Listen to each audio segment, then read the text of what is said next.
Halo, assalamualaikum, welcome back. So guys, di video kali ini aku bakalan ngebahas perbedaan antara sakit tipus dengan sakit DBD. Aku ngejelasin perbedaannya di sini berdasarkan dari artikel yang aku baca plus pengalaman aku dan keluarga yang beberapa bulan yang lalu tuh kita sempat kena satu rumah, kita sebagian kena tipes dan sebagian kena DBD. Kenapa bisa demikian? Yuk langsung aja kita ke videonya.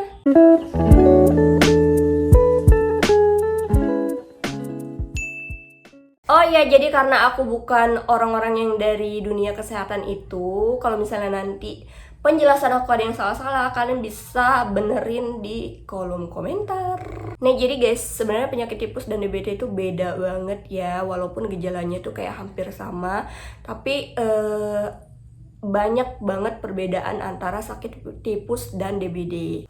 Oke, langsung aja aku mau jelasin perbedaannya. Yang pertama berdasarkan penyebabnya ya, karena berdasarkan penyebabnya aja ini dua penyakit tuh beda banget.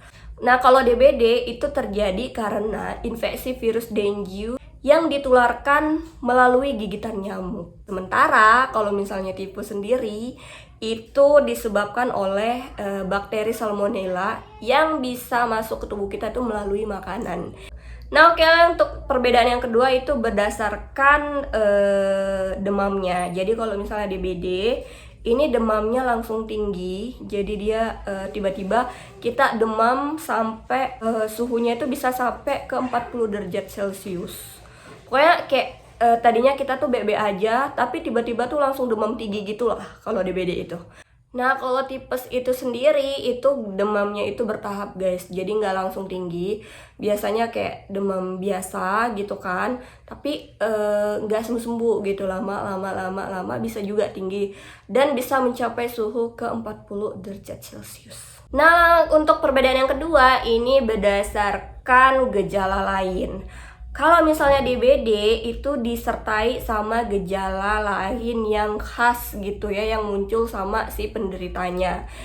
Penderitanya itu mengalami pendarahan gitu guys, jadi kayak bisa mengalami yang namanya mimisan, gusi berdarah, terus keluar darah saat BAB hingga muntah darah. Dan juga kalau misalnya DBD ini, makanya kalau orang yang kena DBD ciri khasnya itu adalah keluar bintik-bintik merah di sekitar kulitnya. Nah, sedangkan kalau misalnya tipus, gejala lain yang muncul itu adalah pada saluran pencernaan. Karena si tipus ini kan bakteri yang masuk melalui makanan ya, jadi dianya itu mengganggu daerah pencernaan. Makanya kenapa orang yang sakit tipus itu biasanya perutnya itu sakit.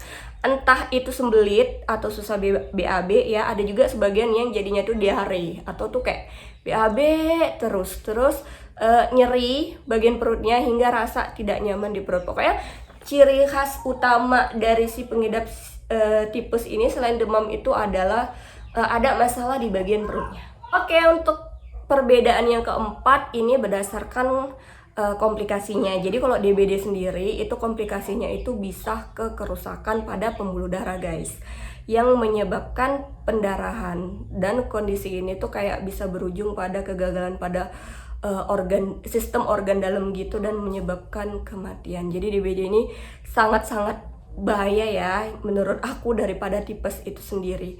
Bukan berarti tipes nggak bahaya, tapi DBD ini lebih bahaya daripada tipes.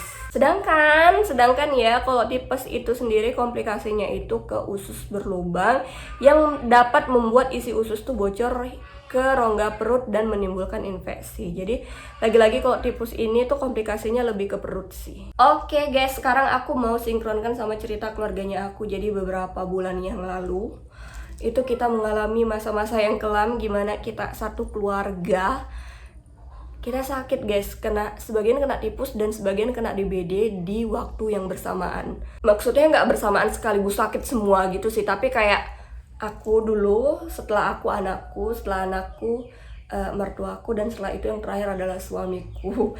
Dan itu kejadiannya waktu COVID itu lagi heboh-hebohnya dulu guys. Jadi nggak beberapa bulan yang lalu ya, beberapa tahun yang lalu. Jadi waktu itu awalnya aku dulu yang sakit, aku demam tinggi, tapi aku yang paling lama sih memang. Jadi aku kayak 3 bulanan gak sembuh-sembuh. Sebenarnya sebelumnya aku udah pernah sih cerita soal tipus ini. Aku udah pernah buat videonya. Nanti thumbnailnya aku letakkan di sini, dan kalau kalian mau nonton linknya nanti aku masukkan ke description box link videonya.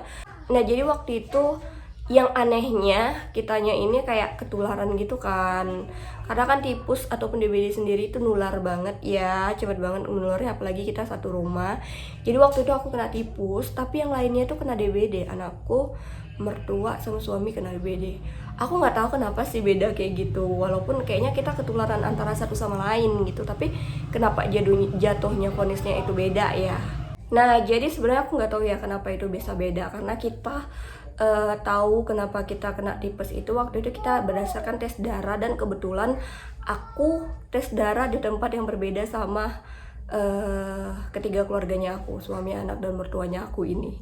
Jadi waktu itu aku tesnya di salah satu laboratorium di kotaku gitu ya, dan itu bayar. Terus ketiga keluarga aku, anak, mertua, sama suaminya aku ini cek darahnya di rumah sakit karena pakai BPJS gitu ya. Waktu itu aku kenapa nggak ke rumah sakit, karena waktu di aku itu lagi heboh-hebohnya banget COVID. Jadi kita takut banget ya ke rumah sakit, takut kena vonis COVID gitu ya. Makanya aku waktu itu cek darahnya itu di laboratorium. Dan itu ternyata menentukan hasil gitu. Jadi akunya kena tipes katanya ya. Dan suami terus mertua sama anaknya aku kenanya DBD. Aku herannya lagi gitu ya. Jadi waktu itu gejalanya aku tuh pasti demam tinggi 3 bulan, nggak sembuh badan, bahkan badannya aku tuh sampai yang gemeter-gemeteran gitu. Terus aku emang permasalahannya tuh di perut sih, di perut. Jadi kayak aku tuh sembelit, susah banget BAB. Aku kayaknya hampir 2 minggu gitu, bahkan aku waktu itu pakai mikrolak. Padahal aku belum pernah ya sebelumnya kayak gitu, maksudnya kayak sampai pakai mikrolak gitu. Tapi pada akhirnya karena emang aku sulit banget BAB, jadinya aku pakai mikrolak. Jadi itu beneran guys, sakit banget 2 minggu, bayangin gak BAB, gimana coba. Nah itulah, jadi waktu itu aku jatuhnya tuh sembelit ya. Kalau misalnya kita lihat dari dua gejala ini berdasarkan perbedaan antara tipes dan DBD tadi, aku kenanya tipes kan. Tapi guys, setelah 3 bulan setelah aku mau sembuh gitu kan, pada akhirnya keluarlah bintik-bintik merah di sekitaran badan aku. Itu lebih banyak di daerah tangan dan perut.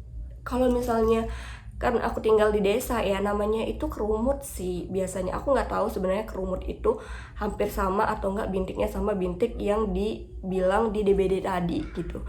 Jadi menurut aku kalau misalnya bintik merah itu harusnya di awal vonis aku tuh DBD kan. Makanya kenapa DBD dan tipes ini sangat sulit untuk dibedakan. Dan